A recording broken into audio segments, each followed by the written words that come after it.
बड़ों को प्रणाम और छोटों को नमस्कार और हमारी पूरी YouTube फैमिली का बहुत बहुत धन्यवाद हमें सपोर्ट करने के लिए। राम मंदिर के बारे में तो आप भलीभांति जानते ही हैं। जब से प्रभु श्री राम जी का भव्य मंदिर बनने लगा है तब से लेके आज तक मंदिर निर्माण में चमत्कार पर चमत्कार होते ही जा रहे हैं। आज हम इसी चमत्कार के बारे में आज हम इस वीडियो में बात करने वाले हैं, जो कि चमत्कार मध्य रात्रि में ही हुआ है। आपने बहुत पहले भी सुना होगा कि जब प्रभु श्री राम जी का मंदिर का निर्माण चल रहा था उस समय भी सरयू नदी की धाराएं जहां पर निर्माण का काम शुरू होने वाला था वहां पर सरयू नदी की धाराएं निकल आई थी। वही लोग परेशान हो गए थे कि अब काम को आगे कैसे बढ़ाएं। ये देखते हुए वहां काम कर रहे मजदूरों ने इस बारे में जब वहां के महंत को बताया तो महंत ने पूजा अर्चना की और मां सरयू नदी से प्रार्थना की, तब जाकर के वहां पर काम शुरू हुआ। ऐसा ही एक चमत्कार आगे भी आपको वीडियो में देखने को मिलेगा। वीडियो में अंत तक बने रहें। अगर आप हमारे चैनल पर नए हो तो चैनल को सब्सक्राइब और वीडियो को लाइक करना ना भूल जाएं। ऐसा ही एक चमत्कार हुआ था जब रात्रि में एक सुरेश नाम का मजदूर सो रहा था, तब उसे ऐसा महसूस हुआ कि रात्रि 2 बजे गर्भगृह के बाहर कोई अचानक शक्ति दिखाई दी। वो पानी पीने के लिए उठा था। जब उसने देखा कि गर्भगृह के सामने इतना उजाला क्यों हो रहा है, तब वो उठ करके जाने लगा और उसने दूर से ही देखा तो उसे एक पुष्पक विमान दिखाई दिया। वो चौंक गया, कुछ देर तक तो बैठा रहा। फिर उसने देखने की बहुत ही कोशिश की लेकिन उसे कुछ दिखाई नहीं दे रहा था, क्योंकि उस समय पुष्पक विमान की सिर्फ कुछ छांव ही दिख रही थी। वहां इतना प्रकाश था कि वह कुछ देख ही नहीं पा रहा था, लेकिन वह समझ गया कि यहाँ पर कुछ न कुछ अलौकिक शक्तियों का पहरा लगा हुआ है। बस ये सोच रहा था और सोचते सोचते वहीं पर बेहोश हो गया जहां से वो देख रहा था। जब सुबह सारे मजदूरों की नींद खुली तब मजदूरों ने देखा कि सुरेश नाम का जो मजदूर था वो मजदूर गर्भगृह के थोड़ी सी बाहर गिरा हुआ है, या फिर यूं कहे कि वो वहीं सो गया। कुछ मजदूरों ने उसे देखा, तब उसे उठाया तो उससे पूछा गया तो उसने अपने साथियों को बताया कि मैंने रात्रि में ऐसा ऐसा यहाँ पर देखा था, पर मुझे कुछ समझ नहीं आया।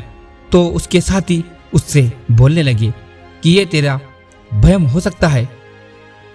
किसी ने उसकी बात नहीं मानी, लेकिन फिर ये चमत्कार होने के बाद कुछ मजदूरों के सपनों में भी यही दृश्य दिखाई दिया। तब आपस में उन्होंने चर्चा की। जब सब मजदूर अपना काम निपटा करके खाना खाने बैठे थे तो 5 मजदूरों को भी ये स्वप्न दिखाई दिया जो सुरेश को दिखाई दिया था। सुरेश ने अपनी आंखों से इस नज़ारे को भलीभांति देखा था और कुछ मजदूर थे जिन्होंने अपने स्वप्न में ये नज़ारा देखा था। जब सुरेश की बात पर उन्हें यकीन हुआ और वो मजदूर वही नतमस्तक हो गए। ये चमत्कार प्रभु श्री राम जी का लगातार होता ही जा रहा है। कभी तो अभी आपने कुछ दिन पहले देखा होगा कि गीत महाराज भी आपको अयोध्या के आसपास दिखाई दिए होंगे। ऐसे चमत्कार पर चमत्कार भव्य मंदिर के दौरान होते जा रहे हैं। कुछ समय पहले की बात है कि दोस्तों वही जो गिद्ध आज से 20 से 25 साल पहले दिखाई देते थे या फिर यूं कहें कि 30 से 40 साल हो चुके हैं गिद्धों को देखे हुए।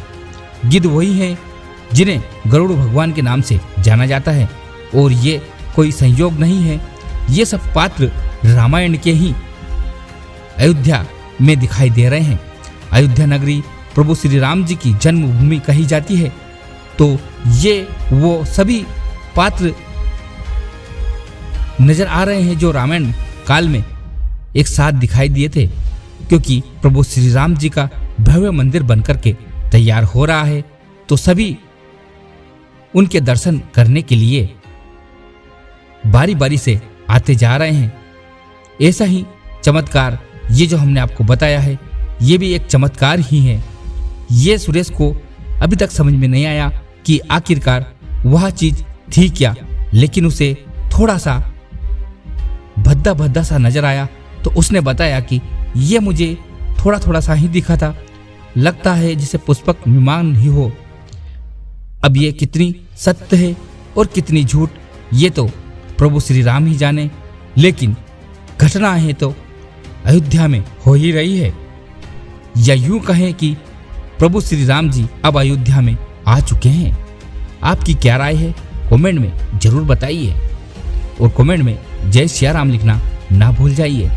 ऐसे चमत्कार देखने के लिए आप हमारे चैनल को सब्सक्राइब करना ना भूल जाएं, और अगर आपने अभी तक वीडियो को लाइक नहीं किया तो लाइक भी कर लें, क्योंकि आपको हमारे चैनल पर ऐसे ही धार्मिक और रहस्यमय वीडियो मिलते रहेंगे।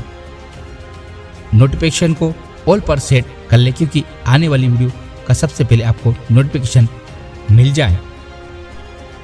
तो ऐसे ही चमत्कार प्रभु राम जी की अयोध्या में होते आ रहे हैं। अभी तो और भी चमत्कार आपको देखने को मिलेंगे। ऐसे ही गिद्धों का झुंड भी आपने बहुत पहले देखा होगा, सोशल मीडिया पे उसका वीडियो बहुत ही वायरल हो रहा होगा। आपने देखा होगा कि कुछ दिन पहले गिद्धों का झुंड भी अयोध्या में दिखाई दिया होगा। वहीं कुछ दिन पहले भी आपको भालू भी नजर आए होंगे, जो अयोध्या में कभी देखे नहीं गए थे, फिर भी अब देखने को मिल रहे हैं। तो इसको हम तो चमत्कार ही कहेंगे प्रभु श्री राम जी का, क्योंकि ये सब रामायण काल के ही पात्र है जो अयोध्या में प्रभु श्री राम जी का दर्शन करने के लिए आए हुए हैं। धन्य हो गई है अयोध्या, क्योंकि प्रभु श्री राम जी अयोध्या में विराजमान हो चुके हैं। आप सभी से हाथ जोड़कर निवेदन है कि 22 तारीख के दिन आप अगर अयोध्या नहीं जा सकते तो आप अपने गांव में, अपने शहर में, अपने मोहल्ले में, जहां भी प्रभु श्री राम जी का मंदिर हो या फिर किसी भी देव का मंदिर हो, अपने मोहल्ले में हर एक मंदिर को सजाएं और वहां दीप जरूर लगाएं, क्योंकि 22 तारीख को हमें दीपावली मनानी है, क्योंकि प्रभु श्री राम अयोध्या लौट आए हैं। तो उस दिन हमें सभी को मिलकर के दीपावली उत्सव बनाना है। अब हमें दीजिए इजाजत, फिर मिलते हैं ऐसे ही धार्मिक वीडियो के साथ। जब तक अपना और अपने परिवार का ख्याल रखें, स्वस्थ रहे, मस्त रहे। जय हिंद, जय भारत। और दोस्तों कमेंट में जय सिया राम लिखना ना भूल जाएं। जय जय सिया राम।